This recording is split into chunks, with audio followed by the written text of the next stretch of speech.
Hey guys, I'm Nisa Homey. Today let's make onion gobi roast. So let's get right into the recipe. I'm heating my cast iron pan with 2 to 3 teaspoons of wood pressed coconut oil. Instead of wood pressed coconut oil, you can use any locally sourced wood pressed oil of your choice. Once the oil is heated, I'm adding in 1/3 teaspoon jeera, also known as cumin seeds. Once the jeera splutter, I'm adding in 2 small onions finely sliced. Give it a good stir.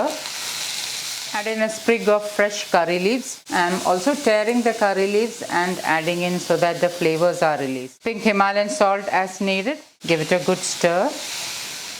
Cover and allow the onions to get transparent. It should take a couple of minutes. Couple of minutes later, open the lid. Give it a good stir.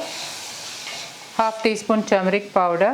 1 tablespoon Kashmiri chilli powder. If you're using ordinary chilli powder, reduce by half. Kashmiri chilli powder has less heat and also gives a nice red color to the dish. However, you can adjust chilli powder as per your taste. And I'm going to give this a good mix. Mixing the chilli powder with the onions like this will help to diminish the raw flavor of the chilli powder. Into this, I'm adding in 1 small cauliflower. If you're using a large cauliflower, you may need only half of it. So this is 1 small cauliflower.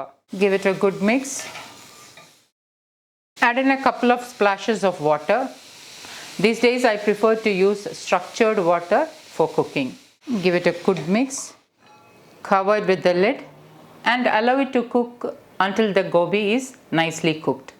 Couple of minutes later, open the lid. Give it a good stir. Cover and allow the gobi to get cooked completely. 2 to 3 minutes later, open the lid. Now the gobi has cooked and has become soft. I'm mixing this again, and now I'm going to allow the gobi to roast for another couple of minutes, so I'll not be placing the lid. Remember, all through the cooking, the flame is on the lowest. Couple of minutes later, give it a stir.